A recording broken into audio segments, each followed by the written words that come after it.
Everyone, welcome to अधिगम शिल्प। मेरा नाम शोभना है और सीटेट सितंबर 2026 को टारगेट कर रहे हैं। और फिलहाल आज से हमारा एक नया सीरीज स्टार्ट हो रहा है जो कि हमारा है इंग्लिश का पैडागोजी सीरीज। ठीक है, इंग्लिश पैडागोजी सीरीज का आज आपका डे 1 है। ठीक है, डे 1 में आज हम कर रहे हैं 10 क्वेश्चन से स्टार्ट। ठीक है, और 10 क्वेश्चंस को धीरे धीरे करके हम आगे बढ़ाते जाएंगे। ये जो क्वेश्चंस हैं ये मैं सीटेट की वेबसाइट्स पे जो अवेलेबल है उस क्वेश्चंस को फिलहाल मैं डिस्कस कर रही हूँ। ठीक है, आज का टॉपिक जो है सीटेट के पेपर 1 का मैंने लिया हुआ है और 10 क्वेश्चंस यानी 136 से 146 तक का टोटल क्वेश्चन हम डिस्कस करेंगे, फिर धीरे धीरे मैं बढ़ाते जाऊंगी अगर लगा तो।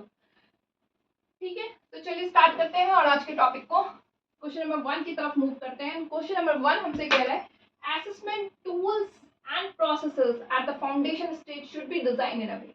देखिए, असेसमेंट का पता है आपको कि आपको सबसे पहले इवैल्यूएशन के बारे में एक नजर डालना होगा। इवैल्यूएशन यानी कि मूल्यांकन क्या होता है। इवैल्यूएशन हमारा होता है मूल्यांकन, जिसको हम हिंदी में कहते हैं, और इवैल्यूएशन होता है आपका जजमेंटल नेचर का। क्यों भाई? क्योंकि ये आपके जो है लर्नर्स को बताता है कि उसने ओवरऑल द सेशन क्या अचीव किया है। ठीक है, ये आपको जो है ग्रेड्स दे देगा, मार्क्स दे देगा, फीडबैक दे देगा आपको, और ये फाइनल आपका होता है। थ्रू आउट द सेशन आपने जो भी अचीव किया ये आपको वहाँ पे जो है आपके रिजल्ट को लाके देता है। इवैल्यूएशन के असेसमेंट जो है हमारा वो इवैल्यूएशन का पार्ट है, बट ये काफी ब्रॉडर डोमेन्स का होता है। ये आपके थ्रू द सेशंस चलता है। थ्रू द सेशन ये कंटिन्यूड रहता है, और ये ड्यूरिंग द सेशन मतलब आप कह रहे हैं कि ड्यूरिंग द सेशन ये कंटिन्यूड होता है और इस समय लर्नर्स का टीचर को सब कुछ पता लगता है। जैसे आपने लेट सपोज की एक एग्जांपल ले रही हो कि आप बीइंग अ टीचर हैं यहाँ पे और आपको नाउन टॉपिक बच्चों को पढ़ाना है क्लासरूम में, और आपके कई सारे बच्चे होंगे। अब आपने ये टॉपिक पढ़ाया तो आपको कैसे पता चलेगा कि आपके जो लर्नर्स हैं, स्टूडेंट्स हैं, उनको ये चीज समझ आ गई। तो आपने एंड ऑफ द टॉपिक आपने एक एमसीक्यू कंडक्ट करवा दिया या फिर आपने एक डिस्कशन करवा दिया। तो यहाँ पे आपको पता चला कि मेरे इस बच्चे को तो समझ आ गया, लेकिन ये वाला जो मेरा लर्नर है इसको डिफिकल्टी आ रही है, तो आपने उसको दोबारा से उस पर काम किया। तो यहाँ पे टीचर और लर्नर्स जो होते हैं वो दोनों कनेक्टेड रहते हैं और एक्टिव रहते हैं। और असेसमेंट फॉलो करता है चाइल्ड सेंटर्ड मेथड, जिसमें आप जो है बच्चे को प्रायोरिटाइज करके चलते हैं। सिर्फ असेसमेंट इसी चीज पे वर्कआउट नहीं करता कि इसके जो डोमेन्स हैं वो बहुत ही ज्यादा ब्रॉडर है और बहुत जो है आपके फैले हुए हैं। ये आपके हॉलिस्टिक डेवलपमेंट की भी बात करता है। ठीक है, बच्चे का सिर्फ जो है कोलास्टिक एरिया पे ही ये बात नहीं कर रहा है कि बच्चे ने पढ़ लिया और बस हम शैक्षणिक तौर पे काम करें, बल्कि ये कोलास्टिक एरिया जो है आपका उस पर भी गौर करता है, जिसमें सिर्फ शैक्षणिक ही नहीं, गैर शैक्षणिक का मतलब हो गया, सह शैक्षणिक का मतलब हो गया कि उसके और चीज़ों में क्या रुचि है, कहाँ वो ज़्यादा अच्छा कर रहा है, किसी और फील्ड में अच्छा कर रहा है, तो आप वहाँ पे वो भी जो है काम कर रहे हैं। तो ये बहुत ही व्यापक है। और इसके अंदर अगर शैक्षणिक तौर पे हम बात करें तो जैसे हम बच्चों का यूनिट टेस्ट ले रहे हैं, एफएज ले रहे हैं, आप बच्चों के टाइम टू साइकिल 1 साइकिल 2 इस तरह के पेपर्स लेते हैं, तो उससे आपको बच्चों का जो है स्ट्रेंथ और वीकनेस का पता लगता है, आप उसके वीकनेस पे वर्कआउट करते हैं। चलिए, ये बात आपका है असेसमेंट का। लेकिन क्वेश्चन हमसे कह रहा है कि असेसमेंट जो है अगर हम देखें तो फाउंडेशन स्टेज में वो डिजाइन क्यों किया गया है, किस लिए किया गया है।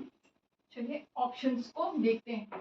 ऑप्शन कह रहा है explicit test and examinations become more appropriate for learner. हमने असेसमेंट सिर्फ इसलिए किया है कि टेस्ट जो पेपर है या आपका जो एग्जामिनेशन है वो आपका क्या हो जाए, क्लियर वे में हो जाए, मैनेज्ड हो जाए, बच्चों को समझ आ जाए और टेस्ट जो है बच्चा बढ़िया कर पाए। सिर्फ असेसमेंट के बारे में हमने ये बात करी? बिल्कुल भी नहीं। हमने तो देखा असेसमेंट व्यापक है, ब्रॉडर डोमेन्स हैं, होलिस्टिक डेवलपमेंट की भी बात कर रहा है, कोलास्टिक, कोप्लास्टिक, बहुत सारे एरियाज में वो बात कर रहा है। ठीक है, तो ये तो ऑप्शन एलिमिनेटेड है।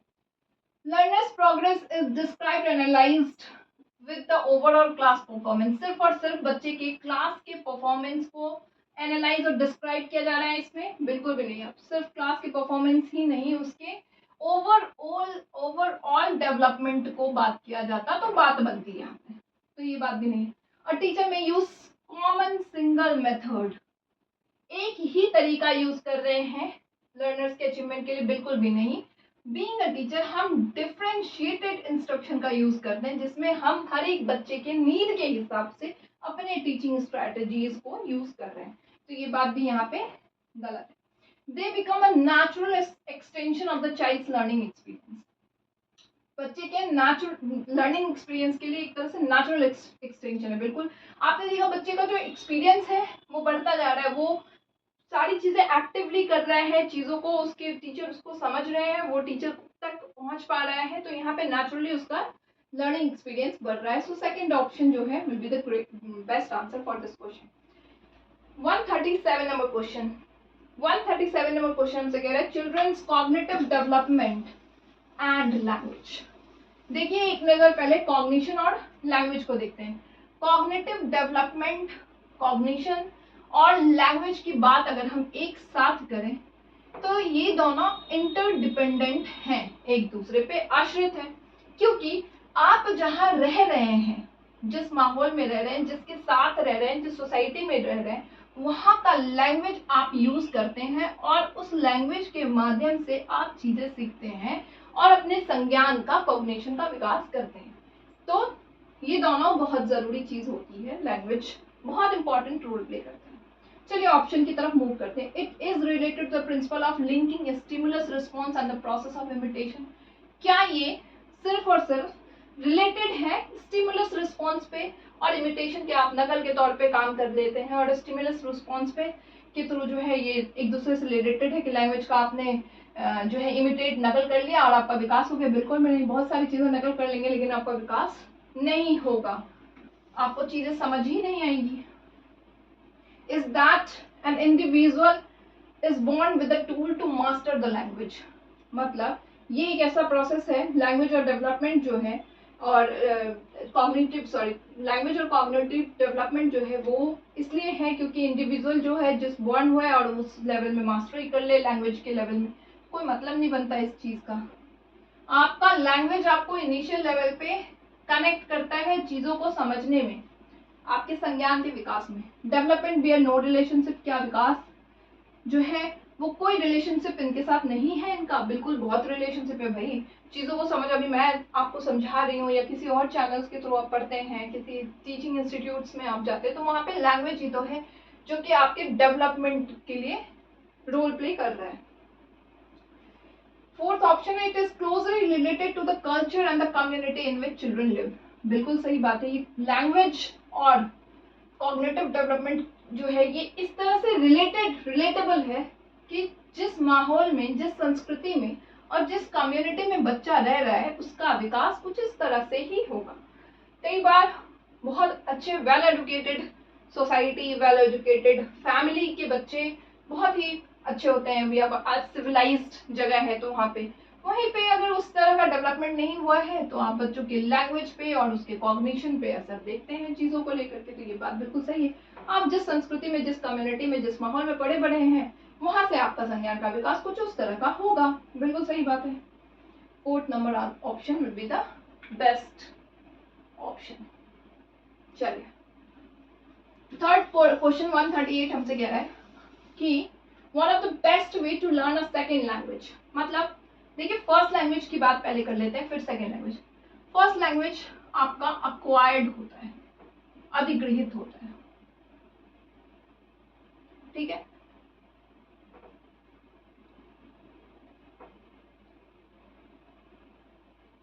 कैसे? तो एक बच्चा जब जन्म लेता है तो वो जिस माहौल में रह रहा है, जिस फैमिली के साथ में रह रहा है और उसकी फैमिली जिस लैंग्वेज का यूज कर रही है वो लैंग्वेज उसके दिमाग में जा रहा है और वो जो है बिना सिखाए वो चीजों को सीख लेता है। हिंदी भाषा का बच्चा है, हिंदी में माँ बाप बात कर रहे हैं, सोसाइटी में वो हिंदी भाषा का यूज हो रहा है तो वहाँ हिंदी होगा, जहाँ पे इंग्लिश का होगा तो वहाँ पे इंग्लिश बच्चा सीख लेगा। या मदर टंग की बात करूँ, जैसे मैं अपनी बात करूँ तो मेरी मम्मी पापा बचपन में मतलब जब मैं थी तो वो लोग मैथिली भाषा में यूज़ करते थे, अभी भी करते हैं, तो आज भी मैं उनसे कनेक्टेड हूँ उसी भाषा में और उसी भाषा का इस्तेमाल करती हूँ। वहीं पे मैं अपने बच्चे से हिंदी में मैंने बात किया है तो मेरे बच्चे हिंदी में बात करते हैं मुझसे, और ये लैंग्वेज उसकी अक्वायर्ड लैंग्वेज है। सेकेंड लैंग्वेज जो होती है वो हम सीखते हैं, और जो सीखते हैं वो लर्न हो जाती है। ठीक है, अब सेकेंड लैंग्वेज की बात यहाँ पे हो रही है कि बेहतर तरीका है सेकेंड लैंग्वेज को लर्न करने का कौन सा।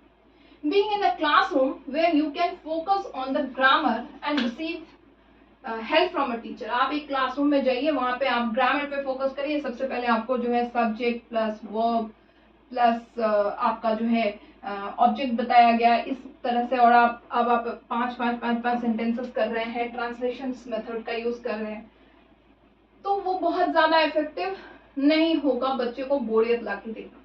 Bye constant contact with the native speakers in their own society. बिल्कुल, आप जो है अगर सेकेंड लैंग्वेज को बेहतर तरीके से इस्तेमाल करेंगे, अपने नेटिव स्पीकर्स जिनके साथ आप जो है जहाँ आप रह रहे हैं, तो वहाँ पे आप ज़्यादा उस चीज़ को सीखते जाएंगे। सही है। Bye repeating and practices the dialogues. Repetition practices जो है उससे ऑडियो लिंगुअल मेथड से आपका होगा, बट उतना नहीं होगा जितना आप मान लो कि मैं इंग्लिश लैंग्वेज अपनी बेटी को सिखाऊं और मैं ज़्यादा उससे बात करूंगी, दिन भर बात करूंगी, तो मेरे से ज़्यादा वो, क्योंकि वो कनेक्शंस बने हुए हैं, तो वहाँ पे ज़्यादा सीखेंगे। By joining A speaking course. Effective है बट उतना नहीं। बेस्ट वे में तो सबसे बेस्ट है कि आप कांस्टेंट कांटेक्ट में हैं उन नेटिव स्पीकर्स से और उस लैंग्वेज का आप यूज कर रहे हैं, और आपको बेहतर तरीके से चीजें समझ आएगी, बेहतर आप सीखेंगे। ठीक है, तो ये second number option will be the best for this answer question. 139 question हमसे कह रहा है, language learning is an intensive process that begins at birth and continues throughout life। क्या अभी मैंने बोला acquired लैंग्वेज होता है और एक learned लैंग्वेज होता है। तो मैंने अभी आपसे क्या कहा, क्या learned लैंग्वेज आपके जन्म से होता है? मैंने तो ये बात कही ही नहीं। मैंने तो ये कहा कि लैंग्वेज लर्निंग जो है वो आप बाद में सीखते हो और acquired आपके बर्थ से कंटिन्यूज होता है। तो कह रहे do you agree with this और डिसअग्री? भाई मैं तो बिल्कुल ही डिसअग्री करती हूँ। I disagree. Second number option में क्यों आगे बढ़ूं? मैं तो कह रही हूँ कि ये लैंग्वेज आप जन्म से बॉर्न होते हो, जब से बर्थ के टाइम से आप इस लैंग्वेज को करते हो, और ये लैंग्वेज जो है आप सीखते हो, समझते हो लोगों के साथ जुड़ के। तो ठीक है, सेकेंड नंबर होगा इसका, कोई डाउट ही नहीं है इस चीज में। 140 number question, along with the print books and audio books that engage the tactile abilities of young children should be the part of the classroom। क्या प्रिंट बुक्स जो होती हैं आपकी, और या फिर ऑडियो बुक्स जिसमें आपके ऑडियोज चलते रहते हैं, और साथ में आपके टैक्टाइल एबिलिटी जिसमें आप चीजों को टच कर पा रहे हो, अपने सेंसेस के इस्तेमाल के साथ ये काम कर रहा है, तो छोटे बच्चे जो होते हैं उनके क्लासरूम में अगर ऐसा हो तो इससे क्या प्रभाव पड़ेगा? अच्छा तरीका है, बहुत अच्छा तरीका है। आपने प्रिंट बुक का यूज किया, आपने ऑडियो बुक्स का यूज किया, आपने टैक्टाइल एबिलिटीज के साथ इनको जोड़ा है, तो बच्चे एक्टिव फील करेंगे। यहाँ पे बच्चों को जो है एंजॉयमेंट लगेगा, अपने सेंसेस के साथ जो है वो कनेक्ट होंगे, चीजों को टच और फील करेंगे। जितना टच और फील करेंगे, जितने सेंसेस इन्वॉल्व होंगे, उतना ज्यादा सीखेंगे। सही बात है। It brings variety of the class and children love variety. सही बात है। चलिए नेक्स्ट भी देखते हैं। It gives autonomy to the teacher to use different books for assessment. Teachers को ऑटोनॉमी हम दे ही नहीं रहे हैं यहाँ पे, हम बच्चों के लिए काम कर रहे हैं कि बच्चे जो हैं उनको काम करें। It makes books more accessible to diverse learner. जो डाइवर्स लर्नर होते हैं उसके लिए ज्यादा एक्सेसिबल होगा। हाँ, डाइवर्स लर्नर्स के लिए एक्सेसिबल हो सकता है, बिल्कुल हो सकता है, क्यों नहीं होगा। सही है ये ऑप्शन भी। These books will not overly burden a teacher. इससे क्या मतलब है, ओवरली बर्डन। टीचर यहाँ पे काम सिर्फ और सिर्फ स्टूडेंट्स के नीड से काम कर रहे हैं, और अगर स्टूडेंट्स के लिए एक्सेसिबल है तो फिर तो टीचर वो काम करेंगे ही करेंगे। चलिए फर्स्ट और थर्ड ऑप्शन में देखते हैं। फर्स्ट ऑप्शन कह रहा है, it brings variety to the class. Class को वैरायटी दे रहा है, चिल्ड्रन लव वैरायटी। यहाँ पे क्लास की वैरायटी से ज्यादा बात की जा रही है कि डाइवर्स टाइप के लर्नर। अब ऑडिबल टैक्टाइल एबिलिटीज के थ्रू वो बच्चे जो कि देख नहीं पा रहे हैं वो टच कर रहे हैं और इससे फील कर रहे हैं, तो यहाँ पे उनके लिए एक्सेसिबल है। अब आपने ऑडियो बुक्स दे दिया तो यहाँ पे हियरिंग इम्पेयरमेंट्स के जो बच्चे होंगे उनके लिए ये सही हो गया। आपने प्रिंट बुक्स दे दिया, प्रिंट बुक्स जो है वो भी आपका उन बच्चों के लिए बढ़िया है जो प्रिंट्स में अवेलेबल है, बच्चे एंजॉय कर रहे हैं। तो सबसे बढ़िया है, डाइवर्स लर्नर्स के लिए ये बहुत एक्सेसिबल है और ये बढ़िया तरीका है बच्चों को। Third option will be the right answer. 141 question, 141 question हमसे कह रहा है, a teacher asked the students of class 5th to read the story quickly and then put the 4 pictures in order। ठीक है, एक स्टोरी है, ठीक है, उसके बाद 4 पिक्चर्स, बहुत सारे पिक्चर्स दे दिए हैं। अब इन्होंने 4 पिक्चर्स की बात कर रहे हैं। अब इन्होंने इनको सफल करके दिया है आप, और इन्होंने बोला ये स्टोरी पढ़ लो और फिर इसको सीरीज में लगाओ 1 2 3 4, जो जैसा है उसको वैसे लगाओ। अब इस एक्टिविटी से, the purpose of this activity, क्या मकसद हो सकता है इसका, तो देखते हैं। अरेंज द पिक्चर कार्ड्स, क्या सिर्फ और सिर्फ हमको इस पिक्चर कार्ड को अरेंज करना था? वो तो मैं यूं ही कर देती, फिर आप भी यूं ही कर देंगे भाई, ये तो लो, ये 1 पे करना, वो 2 पे करना, वो 3 पे करना, वो 4 पे करना, क्या ही मतलब बनेगा। बच्चे के लिए काम कर रहे हैं, कुछ तो सोचा होगा। Give them practice to reading for the gist. आपने बच्चे को जब स्टोरी दिया था कि भाई ये जो स्टोरी है इसको पढ़ो, तो उस बच्चे ने पूरा पढ़ा और उसके जीस्ट यानी कि सारांश को, मतलब उसका निचोड़ निकाला, और फिर उसने बोला कि पहले ये राजा आया था, फिर यहाँ पे ये रानी आई थी, फिर यहाँ पे ये डाकू आया था, और फिर राजा ने उसकी खूब पिटाई करी, खूब पिटाई करी। तो ये जीस्ट है जिसके थ्रू समझ आया बच्चे को और उसने अरेंज किया है। तो बहुत सही बात है, ये मकसद तो सही है। फिर देखते हैं, give them practice in reading for specific information. सिर्फ स्पेसिफिक इन्फॉर्मेशन की वजह से हमने नहीं किया था। Revise the new and difficult vocabulary. यहाँ पे वोकैबुलरी की बात की जाती है तो हम कहते हैं कि उसमें से ये वोकैबुलरी, इसको ढूंढने की कोशिश करो, ये करो, वो करो, फलाना ढिमकाना। तो second number option will be the right option. 142,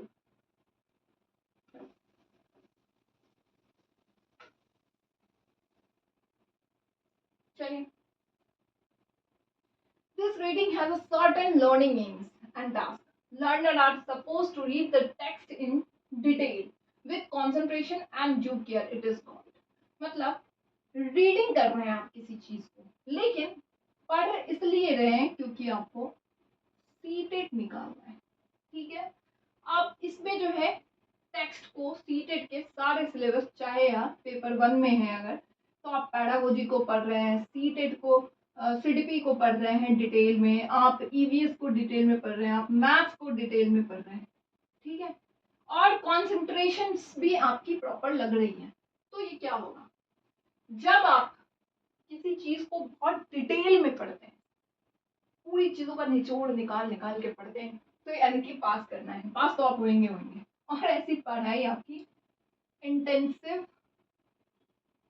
reading कहलाती है, ठीक है, इंटेंसिव रीडिंग कहलाती है, गहन पाठन इसको हिंदी में कहते हैं, ठीक है। एक्सटेंसिव क्या है, किसी मकसद, मतलब ऊपर ऊपर ऊपर ऊपर पढ़ लिया हमने किसी काम के लिए, जैसे वोकैबुलरी फाइंड आउट करना है तो आपने ऊपर ऊपर ऊपर पढ़ते हो, पैराग्राफ पढ़ रहे हो और आपको क्वेश्चन सॉल्व करना है, तो वहां पे आप एक्सटेंसिव रीडिंग करते हो। लेकिन जब आप किसी चीज को डिटेल में जाते हो, कॉन्सेंट्रेशन के साथ में पूरा पढ़ रहे हो, तो वो इंटेंसिव है। तो गाइडेड रीडिंग क्या है, जिसमें आपको मैं बोल दूं कि सीटेट में जो है, आज आप नाम चॉम्स्की को पढ़ के आएंगे, तो वो गाइडेड रीडिंग है, मैंने आपको गाइड किया, आपने करा। प्लेजर रीडिंग क्या है? प्लेजर रीडिंग जैसे आप, कुछ लोगों को नॉवेल पढ़ना बहुत अच्छा लगता है, जैसे मैं हूँ। अब तो नहीं पढ़ पाती बच्चों की वजह से, बट पहले बहुत पढ़ती थी। तो आप प्लेजर रीडिंग कर रहे हैं, अपने आनंद के लिए पढ़ रहे हैं, तो उसका कोई मकसद नहीं है, कोई लेना देना नहीं कि पढ़ के मुझे क्या फ़ायदा होना है, बस मज़ा आ रहा है तो पढ़ रहे हैं। तो सबसे बढ़िया इंटेंसिव रीडिंग है आपका। तो 144 नंबर क्वेश्चन हमसे कह रहे हैं, learners are memorising grammar rules, यानी यहाँ पे लर्नर्स जो हैं वो ग्रामर रूल्स को मेमोराइज कर रहे हैं और वोकैबुलरीज को जो है मेमोराइज कर रहे हैं, लर्न कर रहे हैं। And large amount of work is done in their mother tongue, और बहुत सारे जो वर्क हैं, इनका काम है, वो उनके मदर टंग में हो रहे हैं। Which method is being used by teacher? अब यहाँ पे टीचर कौन सा मेथड यूज कर रहे हैं? तो देखिए, देखते हैं। देखिए, डायरेक्ट मेथड क्या होता है, जिसमें आप डायरेक्टली जो है चीज़ों को उस मेथड्स के थ्रू करते हैं। जैसे अगर जो लैंग्वेज जो आपको सीखना है, जो लर्न करना है, उसमें डायरेक्ट आप उस पर आते हैं, फोकस करते हैं और यहाँ पे काम करते हैं। तो ये वाला हो नहीं सकता, क्योंकि आप अभी यहाँ पे मेमोराइजेशन कर रहे हैं और अपने लैंग्वेज का यूज कर रहे हैं। यहाँ पे इस मेथड में प्रत्यक्ष रूप में आप उसी लैंग्वेज में चीज़ों को करते हैं, बट यहाँ पे आप मदर टंग में कर रहे हैं। नेचुरल अप्रोच में पहली बात, आप नेचुरल वे में उस चीज़ को करते हैं, यहाँ पे मेमोराइजेशन वाली चीज़ें होती नहीं है, ठीक है। इसी तरह कम्युनिकेटिव टीचिंग मेथड में कम्युनिकेशंस के थ्रू आप सीखते हैं चीज़ों को, यहाँ पे भी मेमोराइज नहीं करते हैं। कम्युनिकेशन जितना आप कम्युनिकेट करेंगे उतना ज़्यादा चीज़ों को सीखेंगे। तो ये वाला भी ऑप्शन यहाँ से एलिमिनेटेड है।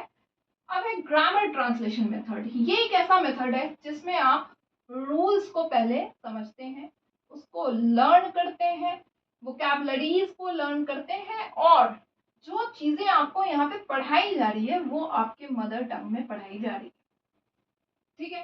तो ये आपका ग्रामर ट्रांसलेशन मेथड होता है, 4th नंबर ऑप्शन, ठीक है। 145,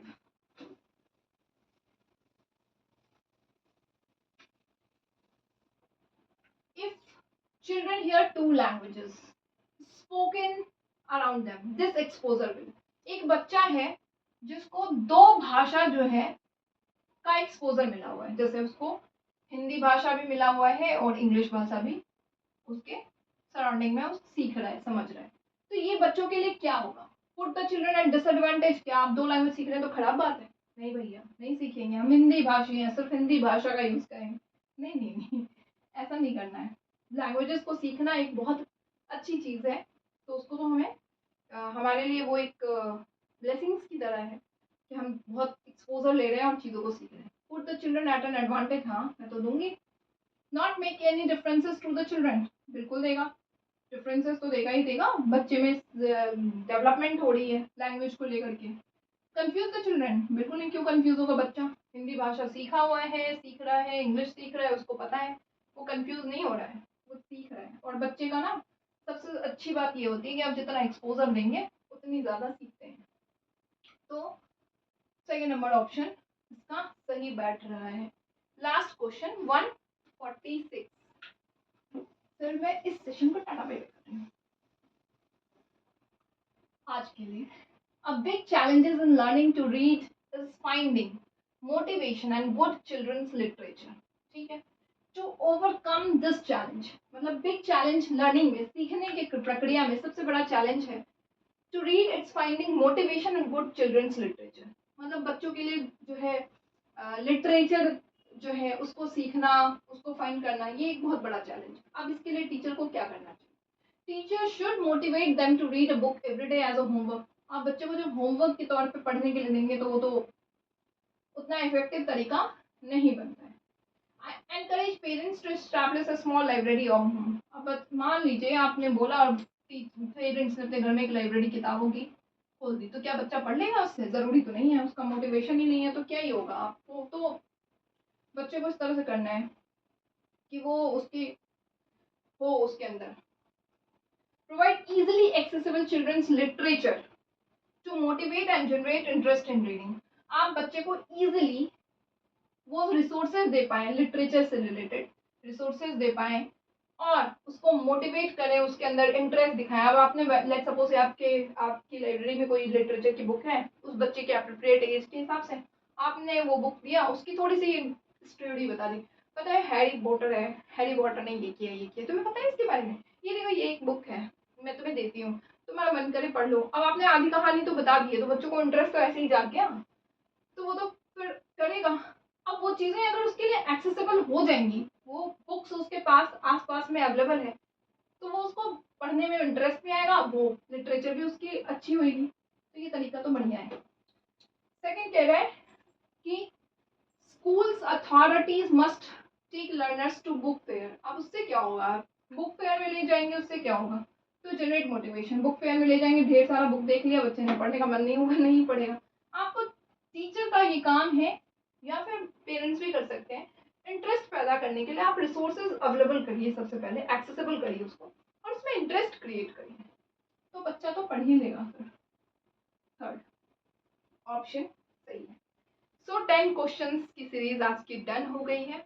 कैसी लगी ये वीडियो में बताइएगा ज़रूर, और वीडियो अगर अच्छी लगती है तो चैनल को लाइक शेयर एंड सब्सक्राइब जरूर से करिएगा। मिलते हैं नेक्स्ट सेशन में नेक्स्ट वीडियोस के साथ में, तब तक के लिए बाय बाय, टेक केयर।